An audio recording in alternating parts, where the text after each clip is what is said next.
Hello friends, नमस्कार। स्वागत है आपका उज्जवल क्लासेस यूट्यूब चैनल में। मैं प्रेमलता आप लोगों का स्वागत करती हूं। आज इस वीडियो में हम राष्ट्रीय पाठ्यचर्या रूपरेखा एनसीएफ 2005 के बारे में पढ़ेंगे। एनसीएफ 2005 डिटेल में करने के बाद हम इस पर आधारित एमसीक्यू प्रश्न करेंगे, तो इसलिए आप लोग वीडियो को फुल वॉच कीजिए। यहाँ से एक प्रश्न हर सीटेट में आते हैं, इसलिए आप लोगों के लिए ये क्लास अति महत्वपूर्ण है। तो चलिए शुरू करते हैं। राष्ट्रीय पाठ्यचर्या रूपरेखा एनसीएफ 2005। राष्ट्रीय पाठ्यचर्या की रूपरेखा 2005 का उद्धरण रविंद्रनाथ टैगोर के निबंध सभ्यता और प्रगति से हुआ, जिसमें उन्होंने हमें बताया कि सृजनात्मकता, उदार और आनंद बचपन की कुंजी है। राष्ट्रीय पाठ्यचर्या की रूपरेखा 2005 सुझाती है कि बच्चों को स्कूली जीवन को बाहरी दुनिया से जोड़ा जाए। तो जो लाइन है ये एग्ज़ाम में सेम टू सेम आप लोगों को देखने को मिलेगी, तो इस पॉइंट को ध्यान रखेंगे। इसमें ऐसे विषयों पर चर्चा की गई है कि बच्चों को क्या और किस प्रकार पढ़ाया जाना चाहिए। राष्ट्रीय पाठ्यचर्या की रूपरेखा 2005 के अनुसार विद्यालयी शिक्षा पाठ्य पुस्तक केंद्रित न होकर बल्कि बाल केंद्रित होनी चाहिए।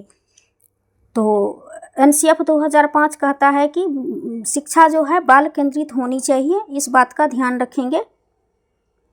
राष्ट्रीय पाठ्यचर्या रूपरेखा 2005 का अनुवाद संविधान की 8वीं सूची में दी गई है और हमारे देश भारत की भाषाओं का वर्णन भी किया गया है। एनसीएफ 2005 को प्रोफेसर यशपाल की अध्यक्षता में तैयार किया गया है। तो यहाँ पर यह क्वेश्चन बन सकता है कि एनसीएफ 2005 किसकी अध्यक्षता में तैयार की गई है, तो प्रोफेसर यशपाल की अध्यक्षता में तैयार किया गया है। तो इस पॉइंट को ध्यान रखेंगे। राष्ट्रीय पाठ्यचर्या की रूपरेखा 2005 के मुख्य सुझाव इस प्रकार हैं।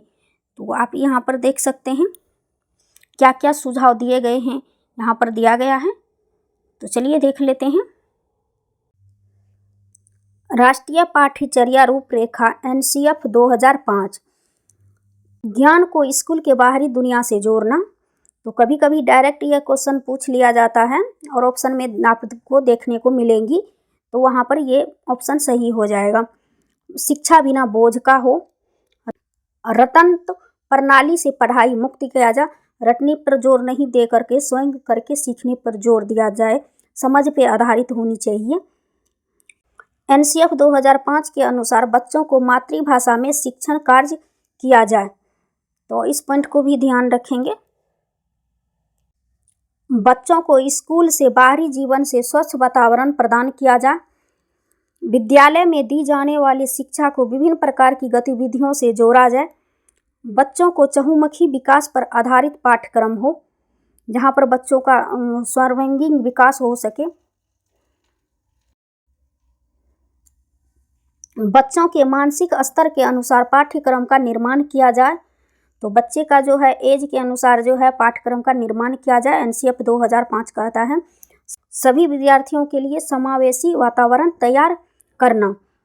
तो समावेशी वातावरण मतलब सभी वर्ग के बच्चे जो है वहाँ पर पढ़ सकते हैं, तो ऐसा वातावरण तैयार किया जाए। तो इस पॉइंट को भी ध्यान रखिएगा। समुदाय को मानवीय संसाधन के रूप में प्रयुक्त होने का अब मौका दिया जाए।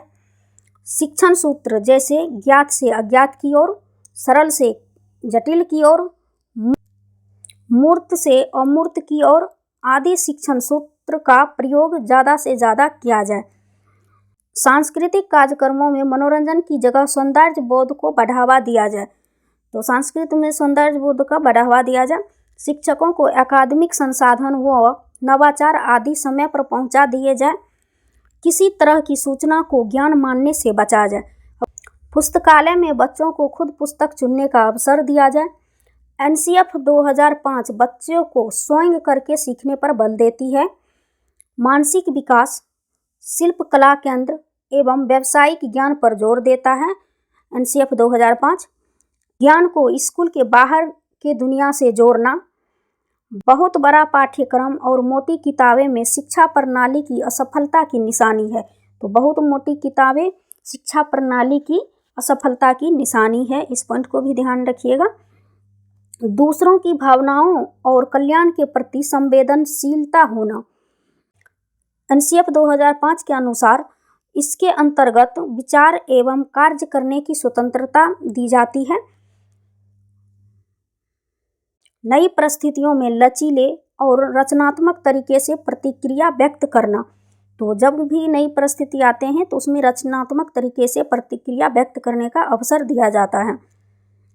लोकतांत्रिक प्रक्रिया में भागीदारी की प्राकृतिक तथा आर्थिक क्रियाओं एवं सामाजिक बदलाव की उन्मुख काम में हिस्सा लेना या भाग लेना। शांति शिक्षा को बढ़ावा, महिलाओं के प्रति आदर एवं जिम्मेदारी का दृष्टिकोण विकसित करने की कार्यक्रम का आयोजन करना चाहिए। तो इस पॉइंट को ध्यान रखिएगा। जितना भी हम यहाँ पर पॉइंट आप लोगों को पढ़ाए हैं, इसमें से एक ना एक जरूर आएंगे, आपको एग्जाम में देखने को मिलेगी। तो इस पॉइंट को ध्यान रखिएगा। राष्ट्रीय पाठ्यचर्या रूपरेखा 2005 से संबंधित अति महत्वपूर्ण प्रश्न देख लेते हैं। राष्ट्रीय पाठ्यचर्या की रूपरेखा 5 के अनुसार एक अध्यापक या शिक्षक की भूमिका कैसी होनी चाहिए। आप लोगों को ऐसे क्वेश्चन दिख जाएगा तो वहाँ सुविधादाता की होनी चाहिए, तो वहाँ पर आंसर हो जाएगा सुविधादाता की। एनसीएफ 2005 बल देता है करके सीखने पर, लर्निंग बाय डूइंग पर बल देता है। एनसीएफ 2005 के अनुसार अंग्रेजी सीखने का आशय या उद्देश्य है बहुभाषावाद, जो है अंग्रेजी सीखने का उद्देश्य है। एनसीएफ की फुल फॉर्म है नेशनल करिकुलम फ्रेमवर्क। तो इसका फुल फॉर्म आप लोग याद रखिएगा, क्योंकि इसका फुल फॉर्म पूछ लिया जाता है। चलिए इससे जुड़ी हुई जो प्रश्न पूछे गए हैं सीटेट की एग्जाम में, उसे देख लेते हैं किस तरह से प्रश्न आते हैं। विगत वर्षों में पूछे गए प्रश्न एनसीएफ 2005 के जो प्रश्न पूछे गए हैं वो देख लेते हैं। प्रश्न संख्या 22, शिक्षा के क्षेत्र में पाठ्यचर्या शब्दावली डैश की ओर संकेत करती है। ऑप्शंस हैं शिक्षण पद्धति एवं पढ़ाई जाने वाली विषय वस्तु, विद्यालय का संपूर्ण कार्यक्रम जिसमें विद्यार्थी प्रतिदिन अनुभव प्राप्त करते हैं, मूल्यांकन प्रक्रिया, कक्षा में प्रयुक्त की जाने वाली पाठ्य सामग्री। तो इसका सही आंसर हो जाएगा ऑप्शन 2, विद्यालय में संपूर्ण कार्यक्रम जिसमें विद्यार्थी की प्रतिदिन अनुभव प्राप्त करते हैं, प्रतिदिन जो नए नए अनुभव प्राप्त करते हैं एनसीएफ 2005 के अनुसार। ये ऑप्शन 2 ऑप्शन सही है। बढ़ते हैं अगले प्रश्न की ओर। प्रश्न संख्या 23, छोटे शिक्षार्थियों को कक्ष में समवयस्कों के साथ अंतःक्रिया करने के लिए प्रोत्साहित करना चाहिए, जिससे ऑप्शन से शिक्षक कक्ष को बेहतर तरीके से नियंत्रित कर सके, वे एक दूसरे से प्रश्नों के उत्तर सीख सकें, पाठ्यक्रम को बहुत जल्दी पूरा किया जा सके, वे पढ़ने के दौरान सामाजिक कौशल सीख सके। तो यहाँ पर आप देख सकते हैं नियंत्रण कर सके, हम नियंत्रण नहीं करते हैं तो ये ऑप्शन गलत है। एक दूसरे से प्रश्नों के उत्तर सीख सके, ये भी ऑप्शन गलत है। पाठ्यक्रम को जल्दी पूरा किया जा सके, यहाँ पर बहुत जल्दी पूरा किया जा सके, ये भी ऑप्शन गलत है। इसका सही आंसर हो जाएगा ऑप्शन 4, वे पढ़ने के दौरान सामाजिक कौशलों को सीख सके। तो ऑप्शन 4 इसका सही आंसर है। बढ़ते हैं अगले प्रश्न की ओर। एनसीएफ 2005 के अनुसार गलतियां इस कारण महत्वपूर्ण होती है। ऑप्शंस हैं यह विद्यार्थियों को उत्तीर्ण अनुत्तीर्ण समूह में वर्गीकृत करने के लिए एक महत्वपूर्ण उपकरण है, यह अध्यापकों को बच्चों को डांटने के लिए एक तरीका उपलब्ध कराती है, यह बच्चे की विचार की अंतर्दृष्टि उपलब्ध कराती है तथा समाधानों को पहचानने में सहायता करती है, यह कक्षा से कुछ बच्चों को हटाने के लिए आधा स्थान उपलब्ध कराती है। अब यहाँ पर अनुत्तीर्ण और उत्तीर्ण दिया गया है, तो एनसीएफ 2005 ये नहीं कहता है। अध्यापकों को डांटने के, यहाँ पर आप देख सकते हैं डांटने, तो ये भी ऑप्शन गलत है। और यहाँ पर दिया गया है बच्चों को आधा स्थान उपलब्ध कराती है, बच्चों को हटाने के लिए ऐसा किया जाता है, ये भी ऑप्शन गलत है। इसका सही आंसर हो जाएगा ऑप्शन 3, यह बच्चे की विचार की अंतर्दृष्टि उपलब्ध कराती है तथा समाधानों को पहचानने में सहायता करती है। तो इसका सही आंसर हो जाएगा ऑप्शन 3। बढ़ते हैं अगले प्रश्न की ओर। प्रश्न संख्या 25, राष्ट्रीय पाठ्यचर्या की रूपरेखा NCF 2005 के अनुसार शिक्षक की भूमिका है। ऑप्शंस हैं अधिनायकीय, अनुमतिपरक, सुविधादाता, सत्तावादी। तो इस सही आंसर हो जाएगा ऑप्शन 3, सुविधादाता के रूप में शिक्षक की भूमिका होती है। तो ऑप्शन 3 इसका सही आंसर है। आज की वीडियो में बस इतना ही। मिलती हूँ अगले वीडियो में नए चैप्टर के साथ और नए प्रश्नों के साथ। Thank you so much.